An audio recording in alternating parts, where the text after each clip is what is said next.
welcome to this year-end special here on I24 News. I'm Batch 11 Thorn. Thanks for joining me. This weekend marks the grand finale of 2023. Asteroids, Armageddon, and AI apocalypse and ancient curses have all been predicted to bring about the end of the world.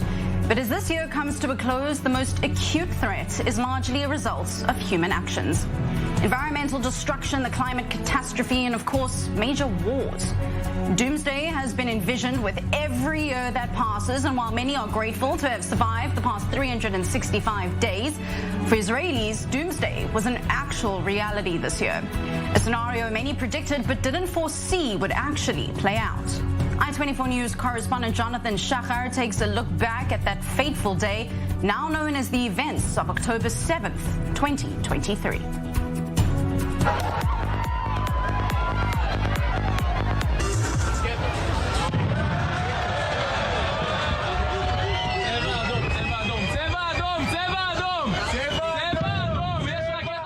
"6:29 a.m.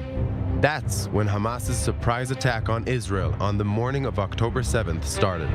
It was a Saturday, a Sabbath morning of the sacred Jewish holiday Simchat Torah, and under cover of extraordinary missile barrages launched toward Israel, Hamas simultaneously attacked by land, sea, and air.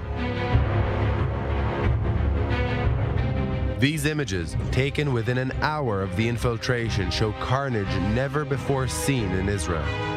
It wasn't just border communities and the nearby Nova Music Festival. Many of the 3,000 Hamas terrorists advanced deep into the south to continue their killing spree. While the army, the police, and the security establishment were still trying to fathom what was happening, on social media the first images were emerging. Many of them from survivors and victims of the Nova Music Festival massacre. אבא, יש מלא מתים, תשלח משטרה לפה. מתים? אבא, בבקשה, תשלח משטרה לפה. Eventually, after fierce fighting, the Israeli security forces regained control of some communities near the border, which had been under Hamas control for many hours. First responders could enter and witness sights beyond even their worst nightmares. We saw was unbelievable, the casualties that we saw, and then we thought that we saw everything, but then it came to yesterday when we went into Kibbutz Be'eri, and we saw what was done to the families, to the children. Even after 2 days, the chaos was not over. In some communities in the south, like Be'eri, Sderot, and Kfar Aza, the battle against Hamas was still raging. Once control was retaken, I24 News was among the first on the scene on October 10th. Many of these houses are also still have grenades in them, booby traps. The scope of the horror shocked even seasoned IDF officers accompanying our teams on the ground. It's not a war. It's not a battlefield. You see the babies, the mother, the fathers in the bedrooms, in the protection rooms, and how the terrorists kill them. It's something that I never saw in my life. Something that we used to imagine as our grandfather and grandmother in the pogrom in Europe and other places. All told, more than 1,200 people were killed, among them at least 800 civilians. More than half of the victims were between the ages of 18 and 29. 36 children younger than 18 were brutally executed. Over 240 people were kidnapped into the Gaza Strip. 2.5 months later, people in Israel are trying to return to their lives. Lives halted on October 7th at 6:29 a.m., a day dubbed the Black Sabbath, a day which will never be forgotten. Joining me here in studio is retired Colonel Richard Kemp, a former commander of the British forces in Afghanistan. Thank you so much for joining us on our special. You've spent most of your life fighting terrorism and insurgency in some of the world's toughest hotspots, including in the Middle East, being Afghanistan and Iraq. And you've also recently spent some time here in Israel, I believe 2 months into the war with Hamas. How do the atrocities of October 7th compare to some of the others you've seen around the region? that you've unfortunately bore witness to?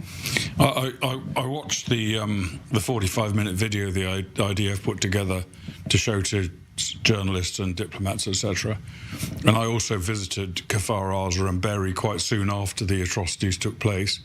And in my 30-year military career, which has included fighting against Islamic State, Al-Qaeda, Taliban, the IRA, Irish Republican Army, I've never seen anything so horrific as what I saw in that video and in those communities. It's indescribably worse.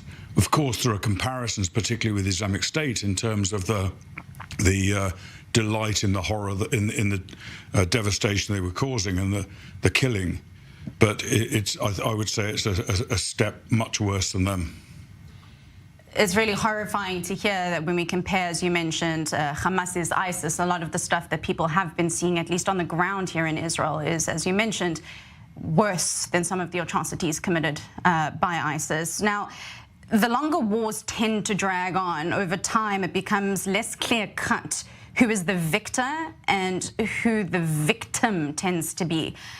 But is that the case here? We have to remind the audience that there was a ceasefire before October 7th. This was not a war that Israel willingly or wanted to engage in the first place. Absolutely not. And I don't think I think this is very much a black and white situation, despite what people like the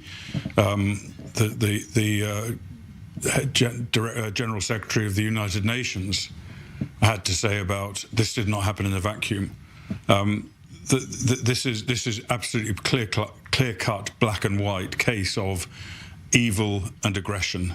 And it goes beyond that because, of course, Hamas and Iran together, working hand in hand, carried out a very sophisticated deception operation against Israel to convince Israel that its intentions were not aggressive against Israel any longer, that it was focusing on the economic development of the Gaza Strip. So I don't think this is a case where you can say, there are two sides to this argument. There's only one side to this argument, and Israel's on the right side of that. Well, for such an operation to be pulled off, there's no doubting that you need a wad of cash in order to do so. And since 2007, Hamas has ruled the Gaza Strip. They alone have been the sole government of over 2 million Palestinians in the enclave, destroying much of what Israel left behind when it unilaterally withdrew from the Strip 2 years earlier. Hamas lobbied on international funding.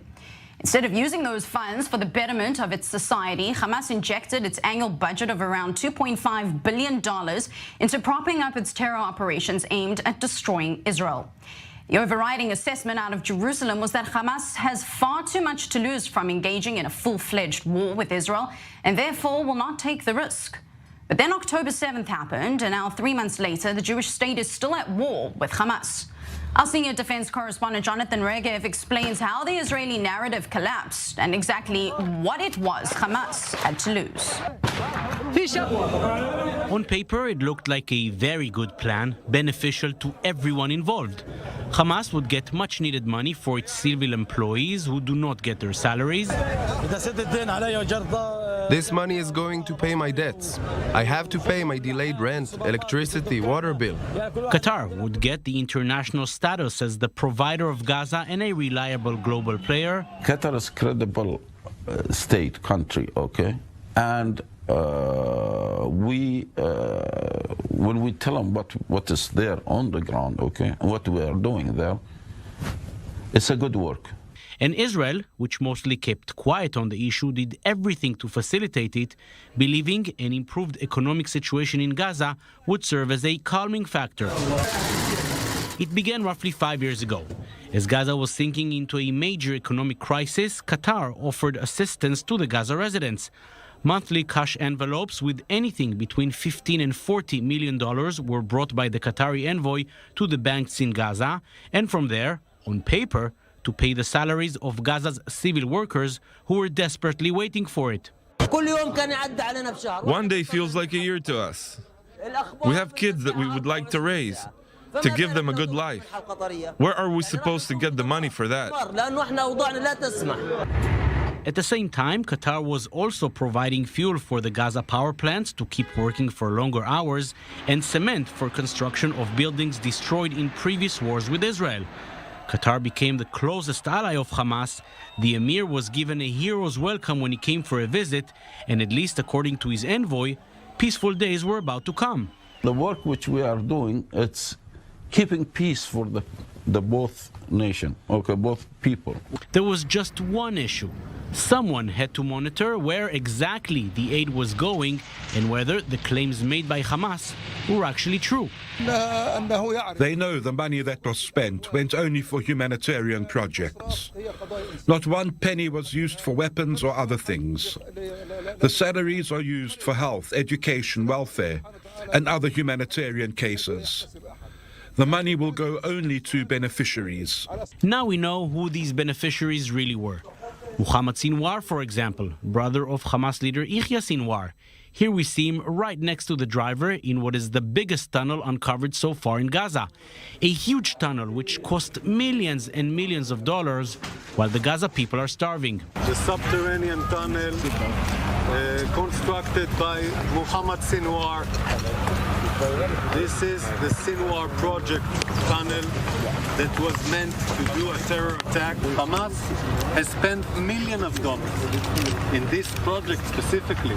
Here is another beneficiary. 5 million shekels, roughly $1.5 million, were found in suitcases in the home of a senior Hamas official in the neighborhood of Jabalia, along with ammunition and rocket launchers.